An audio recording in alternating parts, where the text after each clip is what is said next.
They say call centers never sleep. Even at 3 a.m., the lights stay on. The computers keep running, and the calls never stop. But in one building, somewhere in the Philippines, agents began receiving calls from someone who should have been dead. Welcome to Dead Frame, best experienced with headphones. Because tonight's story might make you think twice before answering unknown calls after midnight. It was nearly 2:47 a.m. when Ara started feeling uneasy. She had been working graveyard shifts for almost a year. The usual routine never changed. Answer calls, read scripts, survive the night. But that evening felt different. The entire 14th floor was unusually quiet. No laughing agents, no team leaders shouting metrics, just the sound of rain hitting the glass windows outside. Ara glanced across the office. Only 5 agents remained online. Then suddenly, her monitor flashed. One UA caller. That was strange. Internal calls normally displayed extensions. Ara adjusted her headset. Ara nervous but professional. Thank you for calling customer support. This is Ara speaking. How may I help you? Ara checked the screen. The call timer was moving. Someone was there. Then, a weak voice whispered, "Help me." Ara froze. Ara, sir? Can you repeat that? I'm still here. The line disconnected. Ara rubbed her arms. The office suddenly felt colder. She looked toward the station beside hers, cubicle 14C. Empty, but the monitor there, slowly turned on by itself. Ara frowned. That station was broken. She remembered no one had used it for months. Then the headset hanging there moved, very slowly, as if someone had just picked it up. Ara stood up immediately. Ara, hello? No response. Then her teammate Mark walked past. Mark, why are you standing there? Ara pointed nervously. Ara, that computer just turned on. Mark's face instantly changed. Pale, serious. Mark, don't sit there.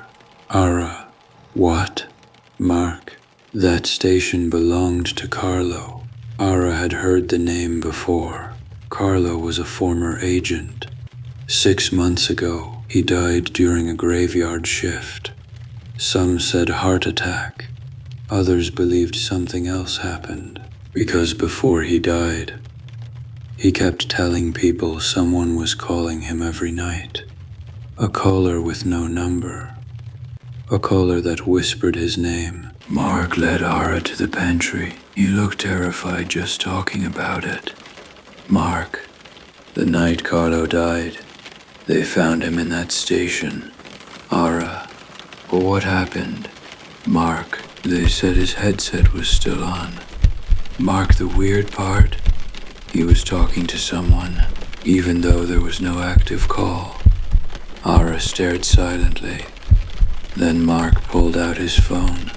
Mark, someone recorded the audio from Carlo's last call. You're joking.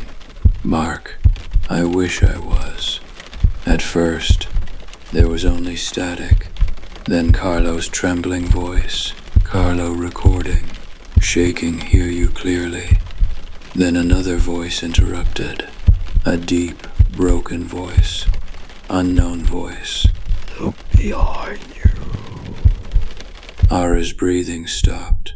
Because behind Carlo in the recording, something moved. A dark figure standing inside the office. Tall, motionless, watching him. Then Carlo screamed. The recording ended.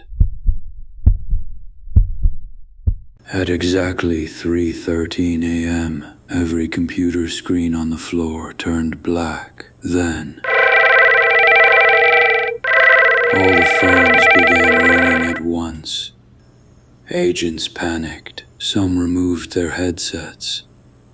Others ran toward the elevator. Ara's monitor suddenly turned back on. Incoming call. Again, her hands trembled. Slowly, she answered. Ara. Hello. Heavy breathing. Then, caller. Ara. Her blood turned cold. She never told anyone her name. Caller. Look behind you. Ara turned slowly. Cubicle 14C was no longer empty. Someone was sitting there, wearing a headset, head lowered, motionless, water dripping from its body onto the floor. Ara whispered, Ara, Carlo. The figure slowly lifted its head.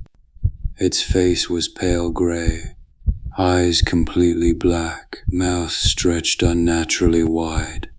Then it smiled. All the lights exploded.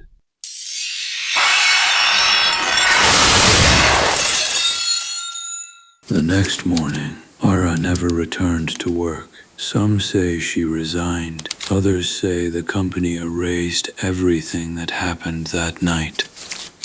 But agents who still work on the 14th floor claim at exactly 3:13 a.m., one station still receives calls from an employee who died months ago.